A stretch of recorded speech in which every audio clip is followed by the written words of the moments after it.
Oh boy, pray for the brother Tyrese, cause he is going through it, man. Going through the gauntlet of the divorce and family court system can take years off a man's life. And damn, Tyrese is in the thick of it, man. Prior to his child support hearing a couple weeks ago, he made an Instagram post talking about all the drama. But real quickly, before I get into that, But before we get to that, let's straighten that other thing out.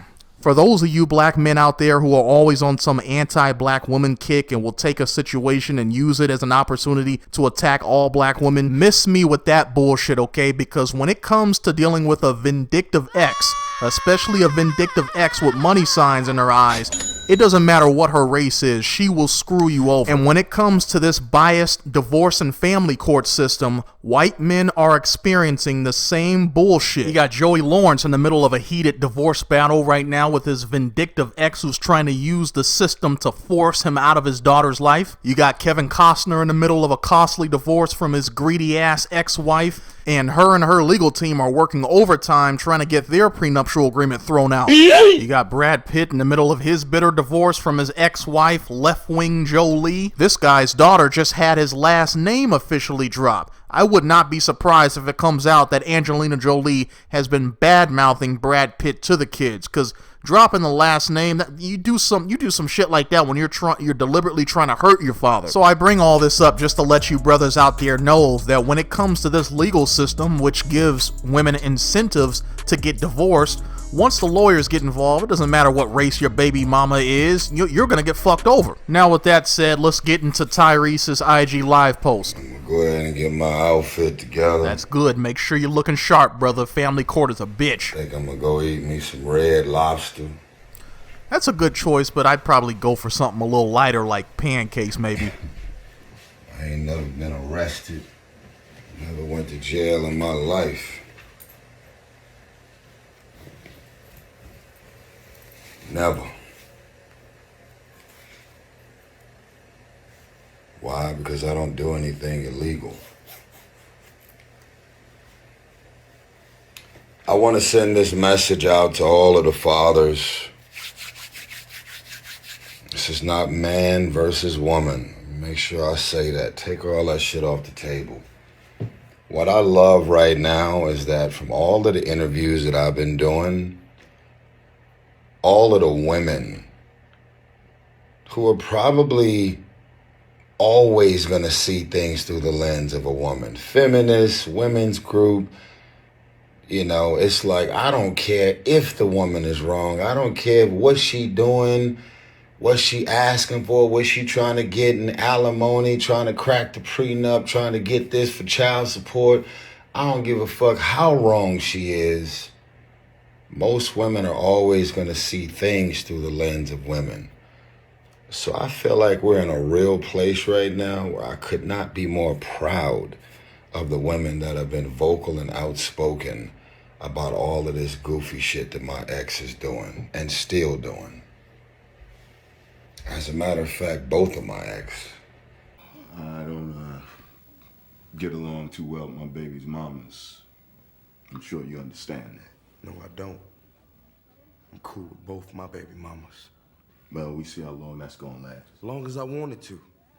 I know y'all are quick to say playing victim, gaslighting, manipulation, narcissist. They gonna put all kind of shit on you to make sure that whatever they decide to believe about you is what they want to believe, because what? I was born a man. I got it. No one's after me. There's no Crips and Bloods after me. There's nobody in corporate America after me. There's nobody at none of these movie studios after me. There's none of these record labels after me. I got baby mama drama. Man, it's been said before, but I'll say it again here. You have to be really mindful of who you lay down with, because, you know, those fleeting moments of pleasure can lead to lifelong obligations. And some of you brothers out there telling me, man, come on, bro. It's in our nature to be, you know what I'm saying, chasing some... Shut up with that. Be careful out there, men. Don't let the little head do all the thinking. You get in a relationship with an entertainer who happens to be a public figure, or somebody who's a real estate tycoon, or somebody in the tech space, or somebody who has an actual profitable business. Now, this is what's crazy.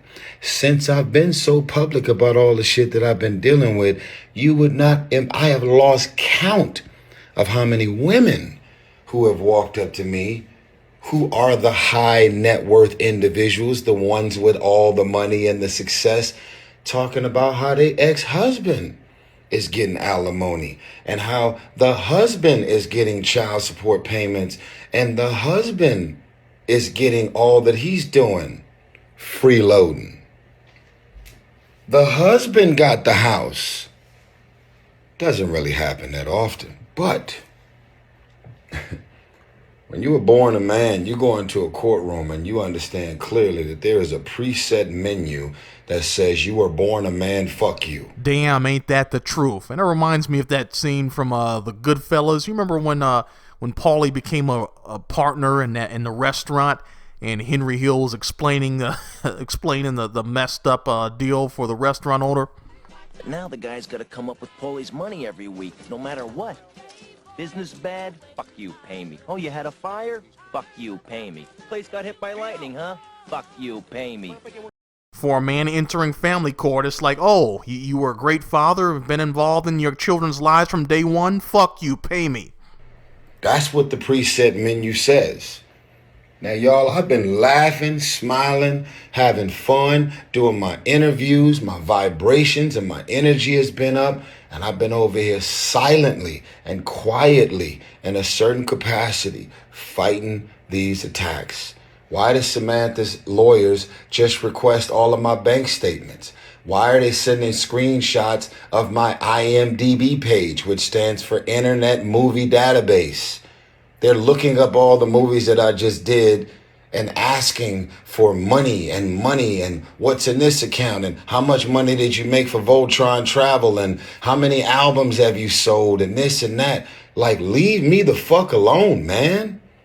I did a prenuptial agreement for a reason. The prenuptial agreement spells out everything that she get and was supposed to get. For those of you men out there considering getting married and thinking that a well-crafted prenuptial agreement will offer you adequate protection should the marriage go south, be forewarned, there is no guarantee of that because it all comes down to the judge. The judge has absolute power in that courtroom. They're like lords. It's like their personal fiefdom. And the judge has the power to invalidate prenups. I mean, you can have a well-detailed prenup from top to bottom, mutually agreed upon, and your ex was, adequately represented by a lawyer. She did not sign under distress, but all it takes is one teary-eyed performance in the courtroom and a judge that just doesn't like men, and that prenup is getting thrown in the garbage. Why are we now 4 years and 3 law firms into this woman still coming after me? And why have they, the lawyers representing her, knowing that she's with a celebrity, a public figure, a high net worth individual, why have they confirmed on record that they've only got $5,000 from her and they've been representing her for 4 years? Why is this so? I'll tell you why. Because lawyers, not all, but certain lawyers out here will look at a celebrity and a high net worth individual as a pot of gold. And they will milk the shit out of you. Damn, that is so true. And that is one of the primary dangers if you're a high net worth man, is once the lawyers find out that they're dealing with a little bit of wealth, they become absolutely ravenous and they will drag the legal process out. They're going to have forensic accountants involved, the whole shebang, and they're going to closely analyze every financial move you make. You're under a microscope. And she's sitting over there letting them do it. Do you know how many people have went through a divorce and never went to court? You know how many people got issues with their baby mama, baby daddy, and never went to court? And they're just being amicable and respectful. You cheated, you lied, you hurt me, you this, you that, you moved on, you got remarried again, you this, you that. But I'm not about to take you to court. I'm not doing that to the father of my child. I'm not this and I'm not that. But the moment that you put a little celebrity sizzle on that thing, the moment that that net worth is a little different, I'm telling you, that boy's a genius. Tell it. all kind of intentions come out. I'm telling you, that boy's a genius. Tell it. Now let me make sure I say this, because it's like, take care of them kids. Motherfucker, I've never not taken care of my kids. That boy's a genius. Tell it. Let me say it again. I've never not taken care of my kids. Tell it. As a matter of fact, as much as I travel, as much as I got going on, as much as I'm moving, I'm going to tell y'all the biggest blessing ever. Thank you, Jesus. My 17-year-old Shayla has never called me Tyrese. My 5-year-old has never called me Tyrese. You know who I am in this house? Dad. And when they refer to me when they not with me, they say that's my father. I am Dad. And you know why I'm Dad? Not because of what I bought them, not because of the clothes, not because of the square footage of the house, not because of the cars in the driveway, and definitely not because of this fake jewelry I wear. I'm a father. Because that exchange between your son or your daughter is nothing that could be purchased. It's something that they feel about you as a father because you have a presence in their life. All this shit about money, arguing back and forth, that's for me and my ex to deal with. But when it comes to my kids, my babies, they've never wanted for anything. But I can't stop their mothers from coming after me for more. For those of you out there that don't understand what Tyrese is alluding to, and for some of you women out there who are thinking, well, why shouldn't the mothers be asking for more? What Tyrese is talking about is women using child support as backdoor alimony. Tyrese is already providing for his kids. They want for nothing. So this request for more money is likely not being driven by the cost rising. It's just because they want more money. My mama, rest in peace. My mama didn't raise no fool. And my mama didn't raise anybody that would just lay down and take whatever somebody wants to dump on me. Now, it's funny how I get along with everybody. You don't see me doing no interview. Even when it came to little random ass shit I was dealing with in the past with Tank and Genuine. Man, come on, man. That's like laughable. We do have some concerts coming up, by the way, with BBD, Silk, and Tevin Campbell. So y'all make sure y'all get y'all tickets to support real R&B. That's if they don't lock me up in the morning. I know I'm different. I know I'm doing what most people don't do. I can't even say I'm in fear right now. If he's going to arrest me, I'm just going to say, fuck it, man, get it over with. But the details are very simple. I had one of the most detailed and specific prenuptial agreements in place. And I can talk about this publicly because it's already been addressed publicly. Literally one of the first paragraphs of my prenup. And these are some legal words. It's called contested versus non-contested. And let me break this down for the folks that don't know. When you have a non-contested argument, that means everything about these documents is non-contested. We're not arguing about anything. There's nothing to discuss. There's nothing to go back and forth about. There's nothing to unpack. Everything that's been mapped out in this prenuptial agreement has been spelled out and laid out. She had an attorney to represent her for the prenup, and I had one as well. That's a non-contested prenuptial agreement.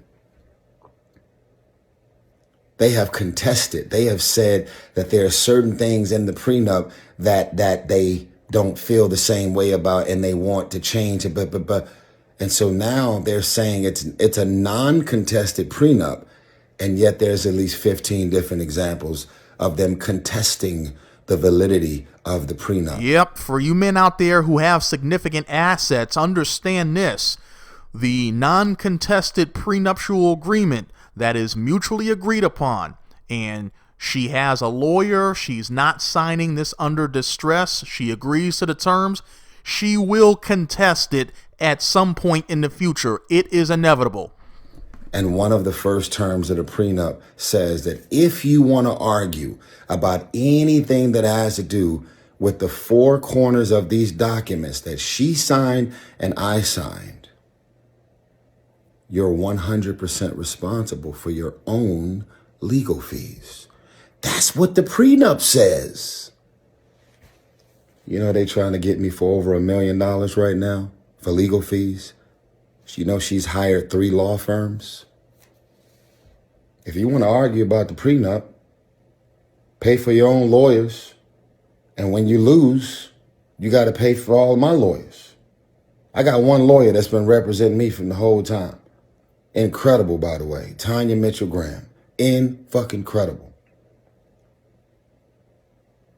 If you want to argue about the prenup, that's fine. You're legally able to do so. But when you do so, that paragraph right there says you are responsible for 100% of your own legal fees, which means she's now got 3 law firms. 3 law firms, but she's really got 4. Because all of the legal fees that I've been paying Tanya Mitchell-Graham for the last 4 years is all going to Samantha. That's the prenup that we both signed. But I've been in my good bag, man. I've been laughing. I've been having fun. I've been running around doing all these interviews, man. I just want to tell everybody out there, man, who's gave me their stage and their platform and their podcast, their radio station. I just want to tell y'all, man, y'all could have had anybody on y'all show. Y'all could have invited anybody on there to be on y'all show. Y'all have helped me to promote 1992. It's got an A- cinema score. Man, people are still in the theaters watching 1992 right now. And Beautiful Pain, my album, completely on fire. I heard it's like number 40 or something on the worldwide Apple Music charts, which is crazy. I've never had that. And then my song Wildflower, dedicated to my mother, is still flying. And I'm just trying to be positive, man. I'm trying to activate some good energy. I've already finished the fucking album and pushed the hardest album I've ever done out. And I just keep getting bombarded by these legals, man. Just last week in LA, some random white lady jumped out the bushes on me and tried to serve me. And I fucking backed up. And then she threw the papers at me and they landed in the street. And I said, ma'am, you never served me. She said, you have been served. She's filming me. And I pull out my camera and I'm filming her. And I said, ma'am, the paperwork is not in my hand. As a matter of fact, you put it all in the street. You're loitering. This is a really nice neighborhood right here. And you got trash all over the street. I'm telling you, that boy's a genius. Tell it. Can I get back to my joy, my happiness, and my magic? Can these baby mamas leave me the fuck alone, man? Can they just stop hiring lawyers that's willing to work for them for pro bono because they got a pot of gold waiting on them at the end of the fucking rainbow? Can y'all just move on, go date somebody, go engage, go start a new family? Go just leave me the fuck alone, man. Wow. I mean, fucking thirst buckets, man. And I know these are the mother of my children, but this is true. This is too much. It's been 17 years of this shit, man. I'm about $15 million at this point into having a relationship with my daughters. And I'm not gonna cry. I'm just explaining to y'all, man, that this shit is exhausting. And women can relate, the higher income earners, the breadwinners of their marriages and their families that's been drugged into court. Y'all can relate to this. I'm not just saying this because I'm a man. Does it happen to y'all? More often does it happen to us when we get drugged through the court? No. Just walking into the courtroom as a man, especially a black successful man in Atlanta in front of these. Kind of cut off abruptly there, but yeah, if the judges in these family courts already have a preconceived notion of men, of fathers, of being deadbeats who are just trying to dodge responsibilities and leave the mother of their children out to dry and just leave their children with absolutely nothing, then yeah, you are screwed before you walk into that courtroom, because that is the lens through which the judge is seeing everything. So, you know, your story and evidence that you bring to the proceedings are going to more or less be ignored. You already heard Tyrese talk at length about his non-contested prenuptial agreement being put to the test. Hopefully it holds up. Pray for the brother Tyrese, man. He appears to be a good father. Hopefully the courts won't screw him over.